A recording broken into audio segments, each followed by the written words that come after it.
Assalamualaikum warahmatullahi wabarakatuh. Halo semuanya, kembali lagi di channel YouTube Indah. Oh iya, di sini saya perlu perkenalan dulu deh. Perkenalkan, nama saya Sri Indah Lestari dari kelas 1C Prodi Pendidikan Ekonomi dengan NIM 12106202220. Fakultas Tarbiyah dan Keguruan Universitas Islam Sultan Syarif Qasim Riau. Nah, di video kali ini saya bikin untuk memenuhi tugas ujian akhir semester saya dengan dosen pengampu Bapak Endra Riopita dengan mata kuliah pengantar ilmu ekonomi. Nah, di sini saya akan menjelaskan tentang fungsi produk dan jasa. Selamat menyaksikan ya, guys. Nah, baiklah, di sini saya akan menjelaskan tentang fungsi produk dan jasa. Pertama, saya akan menjelaskan tentang pengertian. Fungsi produk adalah persamaan untuk jumlah maksimum output yang dihasilkan dengan kombinasi input tertentu. Yang kedua adalah proses produksi dan jasa. Adapun proses produksi dan jasa terbagi menjadi tiga. Yang pertama adalah melakukan penelitian. Penelitian dan pengembangan produk jasa bagi mahasiswa pendidikan ekonomi.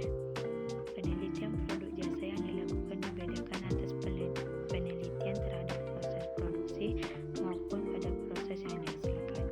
Penelitian proses produksi proses produksi yang dimaksud di sini adalah untuk perbaikan terhadap proses produksi jasa yang sedang berjalan baik maupun untuk terciptanya produk jasa baru tertentu. Penelitian produk jasa yang ditunjukkan untuk perubahan atau perbaikan produk jasa yang sudah ada disesuaikan dengan selera konsumen.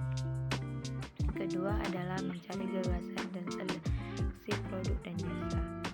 Mencari gagasan dan seleksi produk jasa dari penelitian yang dilakukan baik terhadap proses produksi maupun terhadap produk jasa, maka langkah selanjutnya adalah pelaksanaan dari penelitian dan pengembangan tersebut, yaitu dengan dua tahapan. Yang pertama adalah mencari gagasan. Mencari gagasan di sini yang dimaksud adalah tahapan dalam mencari gagasan dalam rangka pengembangan produk. Yang kedua adalah seleksi produk jasa. Yang dimaksud di sini adalah tahapan untuk memilih gagasan yang masuk atau yang terbaik berkaitan dengan pengembangan produk jasa, sehingga gagasan yang dimanfaatkan adalah gagasan yang tidak akan mengakibatkan perusahaan mengalami kerugian. Dan adapun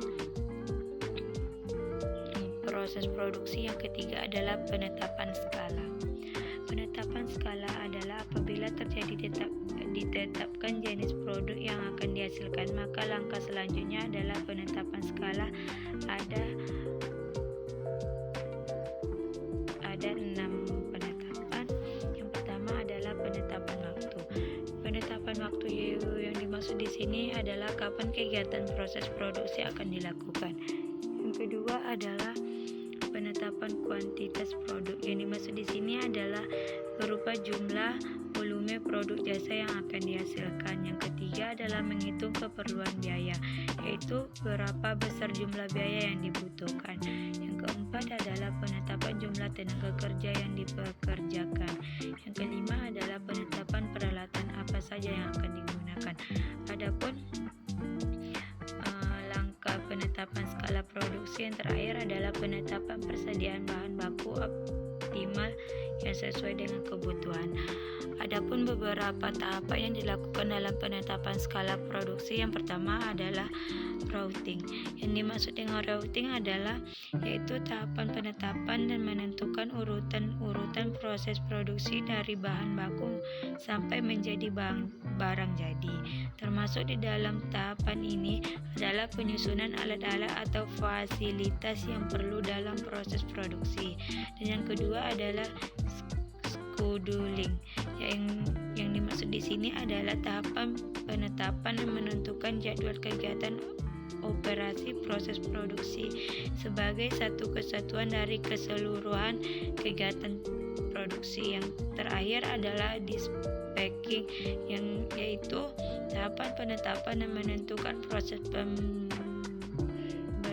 pemerintah untuk mulai melakukan kegiatan proses produksi.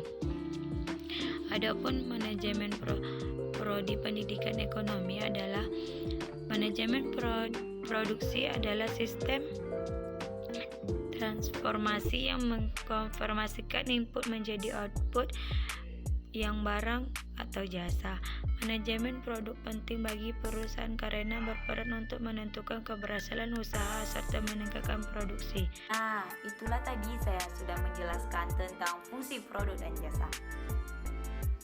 Semoga bermanfaat bagi kita semua. Iya, jangan lupa like, komen, subscribe, dan share ke teman-teman Anda.